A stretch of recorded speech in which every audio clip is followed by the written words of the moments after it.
Hi, welcome to Adadadada Asathal Samayal. இன்னைக்கு நம்ம பார்க்க போற ரெசிபி வந்து இறால் பிரியாணி. என்னோட வீடியோ நீங்க ஃபர்ஸ்ட் டைம் பார்க்கறீங்கன்னா லைக் பண்ணுங்க, Subscribe பண்ணுங்க, பக்கத்துல இருக்க பெல் ஐகானை கிளிக் பண்ணிக்கோங்க. இப்போ நம்ம வந்து prawn பிரியாணி செய்ய தேவையான பொருட்களை பார்த்திரலாம். நான் வந்து இங்க ஒரு பெரிய வெங்காயத்தை வந்து இப்படி நீள நீளமா நறுக்கி வச்சிருக்கேன். அதுக்கு அப்புறம் வந்து ஒரு பச்சை மிளகாயை வந்து கீறி வச்சிருக்கேன். அப்புறம் ஒரு பெரிய தக்காளியை சின்ன சின்னதா நறுக்கி வச்சிருக்கேன். ஒரு கையளவு வந்து கொத்தமல்லியும் புதினாவையும் நறுக்கி வச்சிருக்கேன். அதுக்கு அப்புறம் வந்து 2 டேபிள்ஸ்பூன் வந்து இஞ்சி பூண்டு விழுது. நான் வந்து ஒரு சின்ன துண்டு இஞ்சியையும் ஒரு 4 பல்லு பூண்டையும் வந்து துருகி வச்சிருக்கேன். அதுக்கு அப்புறம் வந்து கொஞ்சம் வந்து எலுமிச்சைப்பழம், அதுக்கு அப்புறம் ஒரு 2 டேபிள்ஸ்பூன் தயிர், அதுக்கு அப்புறம் வந்து கரம் மசாலா. அப்புறம் நான் வந்து இங்க 1 கப் பாஸ்மதி அரிசியை வந்து அரை மணி நேரம் தண்ணியில ஊற வச்சு கழுவி வச்சிருக்கேன். அதுக்கு அப்புறம் வந்து கொஞ்சம் இறால் எடுத்துர்க்கேன். இது வந்து நான் இங்க சாலட் prawns frozen தான் எடுத்துர்க்கேன். உங்களுக்கு வந்து ஃப்ரெஷ்ஷான இறால் கிடைச்சாலும் அது எடுத்துக்கோங்க. அதை நல்லா க்ளீன் பண்ணிட்டு மஞ்சள் தூள் போட்டு கழுவி எடுத்து வச்சிருக்கேன். அதுக்கு அப்புறம் வந்து இந்த பட்டை, கிராம்பு, அதுக்கு அப்புறம் ஏலக்காய், பிரிஞ்சி இலை இதெல்லாம் வந்து நான் எடுத்து வச்சிருக்கேன். இப்போ நம்ம பிரியாணி செய்ய ஆரம்பிச்சிடலாம். ஸ்டவ்ல வந்து நான் ஒரு ப்ரெஷர் குக்கரை வச்சிருக்கேன். இப்போ நம்ம வந்து ஸ்டவ் ஆன் பண்ணிக்கலாம். இப்போ கொஞ்சம் குக்கர் வந்து சூடாகட்டும். இப்போ குக்கர் வந்து சூடாயிருச்சு. இதில் வந்து நம்ம நெய் சேர்த்துடலாம். ஒரு 2 டேபிள்ஸ்பூன் வந்து நெய் சேர்த்துக்கலாம். நெய் பிடிக்காதவங்க வந்து எண்ணெய் கூட சேர்த்துக்கலாம். நம்ம வந்து சமைக்கிறதுக்கு யூஸ் பண்ணுற எண்ணெயே வந்து சேர்த்துக்கலாம். இல்லை எண்ணெயும் நெய்யும் மிக்ஸ் பண்ணி கூட சேர்த்துக்கலாம்.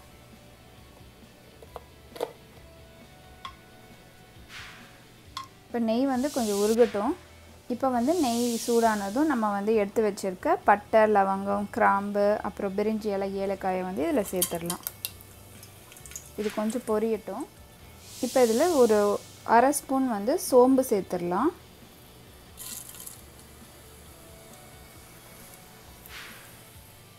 இது வந்து கொஞ்சம் பொரியட்டும். கருகி போயிடக்கூடாது, லைட்டாக ப்ரௌன் ஆனால் போதும். இப்போ இதில் வந்து நம்ம நறுக்கி வச்சிருக்க வெங்காயத்தை சேர்த்துடலாம்.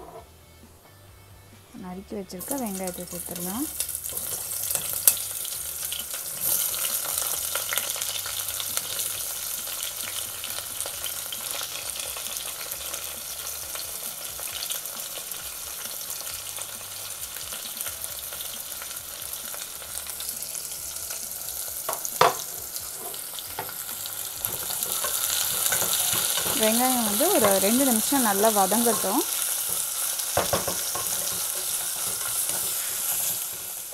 இப்போ இதில் நம்ம நறுக்கி வச்சிருக்க பச்சை மிளகாயை சேர்த்துடலாம்.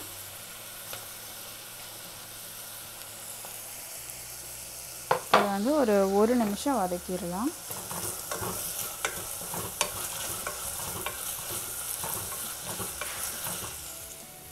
இப்போ இதில் வந்து இஞ்சி பூண்டு விழுது சேர்த்துடலாம்.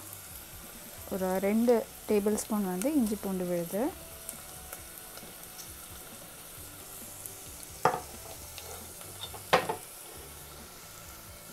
இதோட பச்சை வாசம் போகிற வரைக்கும் நம்ம இதை வந்து வதக்கிக்கலாம். இது வந்து ஒரு 2 நிமிஷம் வதங்கணும். இப்போ இதில் நம்ம நறுக்கி வச்சிருக்க தக்காளியை சேர்த்துடலாம்.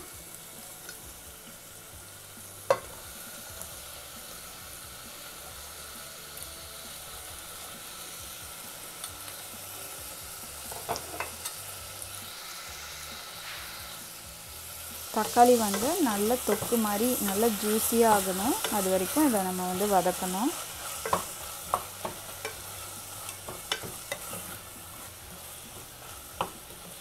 தக்காளி வந்து நல்லா வதங்கட்டும்.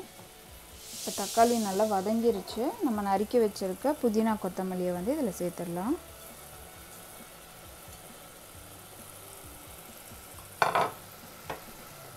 இதை வந்து நல்லா ஒரு 1 நிமிஷம் வதக்கினா போதும்.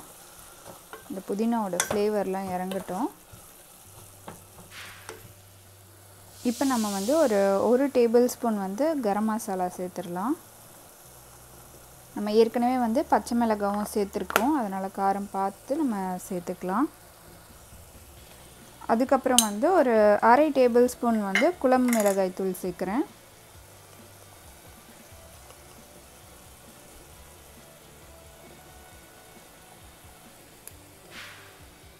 இதை வந்து நல்லா கலந்து விட்டுறலாம்.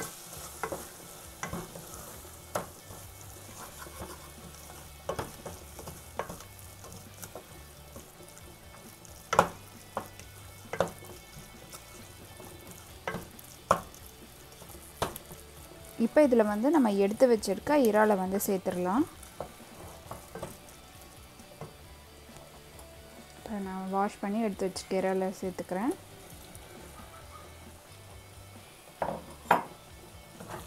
நல்ல மசாலாவோட கலந்து விட்டுறலாம்.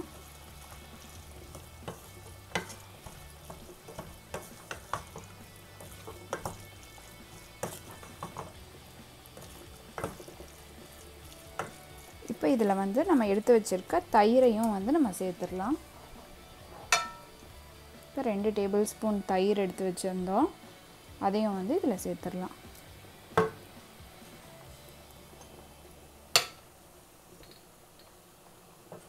இப்போ இதெல்லாம் நல்லா கலந்து விட்டுறலாம்.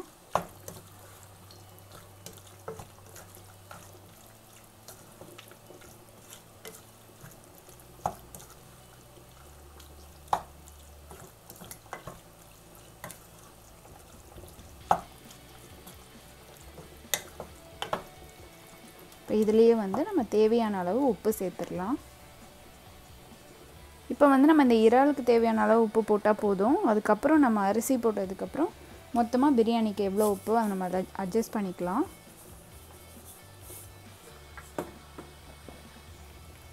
இப்போ இது எல்லாத்தையும் நல்லா கலந்து விட்டுறலாம்.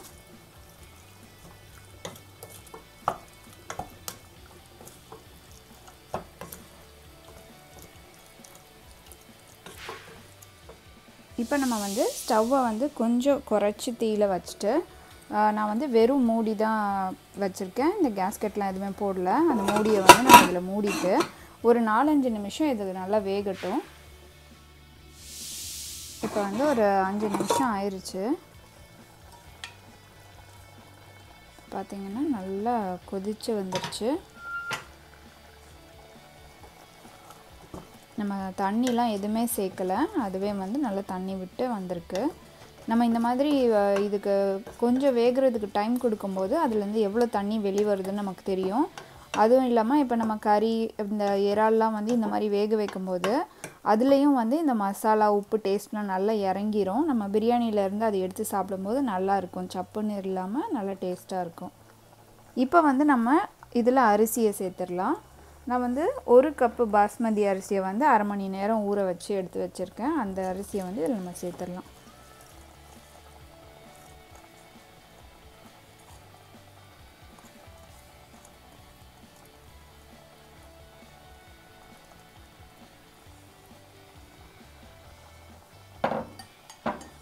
இப்போ இந்த அரிசியை வந்து இந்த மசாலாவோட நல்லா கலந்து விட்டுறலாம்.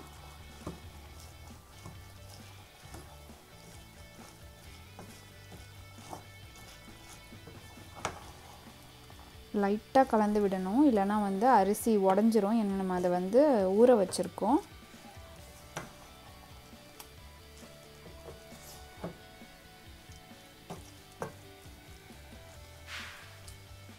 இப்போ இதில் நம்ம பிரியாணிக்கு தேவையான அளவு தண்ணி சேர்த்துடலாம். 1 கப்பு அரிசிக்கு வந்து 1.5 கப்பு தண்ணி சேர்க்கணும். இப்போ இதை வந்து கொஞ்சம் கலந்து விட்டுறலாம். கலந்து விட்டுட்டு உப்பு வந்து கரெக்டாக இருக்கான்னு பார்த்துக்கலாம்.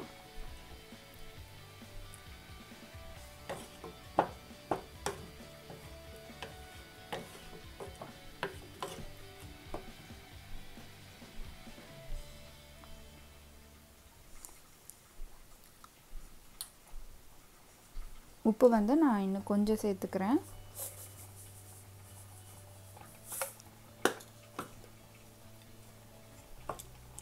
இதை வந்து கலந்து விட்டுறலாம்.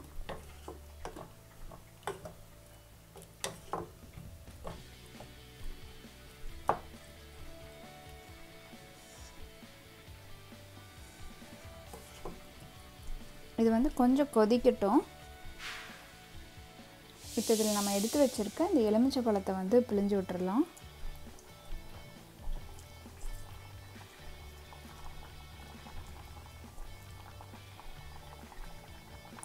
எலுமிச்சம்பழத்தை வந்து நம்ம லாஸ்ட்டாக தான் பிழிஞ்சு விடணும், இல்லைன்னா வந்து கறியோ இல்லை ப்ரானோ வந்து வேகாது. லைட்டாக கலந்து விட்டுறலாம்.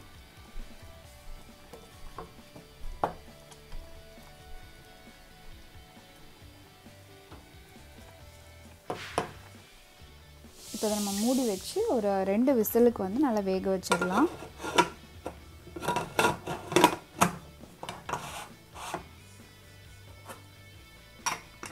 இப்போ இது வேகட்டும். இப்போ 2 விசில் வந்துருச்சு. நம்ம ஸ்டவ் ஆஃப் பண்ணிடலாம்.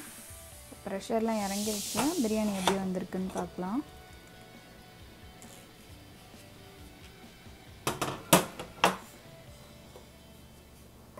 நல்லா வெந்திருக்கு.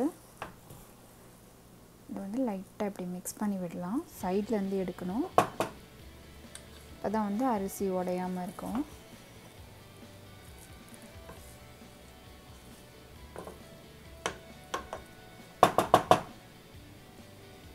நம்ம பிரியாணி வந்து சூப்பராக ரெடி ஆயிடுச்சு. ரெசிபி உங்களுக்கு ரொம்ப பிடிச்சிருக்கும்னு நினைக்கிறேன். நீங்களும் உங்கள் வீட்டில் ட்ரை பண்ணி பார்த்துட்டு உங்களோட ஃபீட்பேக்கை கமெண்ட் பண்ணுங்கள். இந்த வீடியோ உங்களுக்கு பிடிச்சிருந்ததுன்னா அடடடா அசத்தல் சமையலுக்கு சப்ஸ்கிரைப் பண்ணுங்கள், லைக் பண்ணுங்கள், ஷேர் பண்ணுங்கள். நன்றி.